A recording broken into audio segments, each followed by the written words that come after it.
वाली खप्पर वाली दर्शन दिया काली मैया आओ न जी वाली मैया दर्शन दिया काली मैया आओ न खप्पर वाली मैया हे माँ काली आओ जी वाली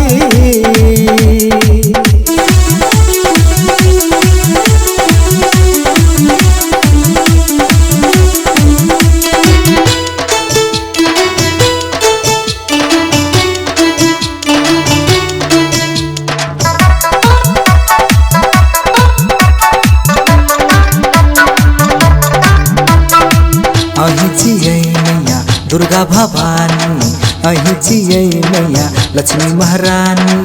अहि जियै मैया लक्ष्मी महारानी अहि जियै मैया दुर्गा भवानी अहि जियै मैया लक्ष्मी महारानी अहि जियै मैया लक्ष्मी महारानी अहि जियै मैया सरस्वती माता अहि जियै मैया पार्वती माता मैया पार्वती माता हे माँ काली आओ जी वाली हे माँ काली आओ खप्पर वाली दर्शन दिया काली मैया आओ न तलवार वाली मैया दर्शन दिया काली मैया आओ न जी वाली मैया हे माँ काली आओ जी वाली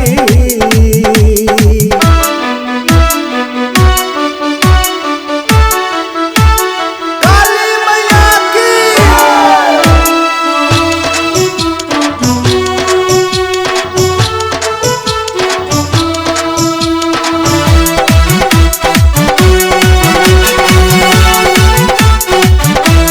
हे मैया काली हे खप्पर वाली आहा बिना हमर मन मंदिर छे खाली आहा बिना हमर मन मंदिर छे खाली हे मैया काली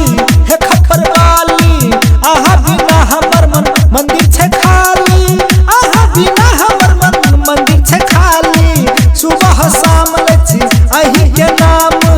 अहि के चरणों में छे चारू धाम चारू धाम हे माँ काली आओ जी वाली हे माँ काली आओ तलवार वाली दर्शन दिया काली मैया आओ न जी वाली मैया दर्शन दिया काली मैया आओ न तलवार वाली मैया।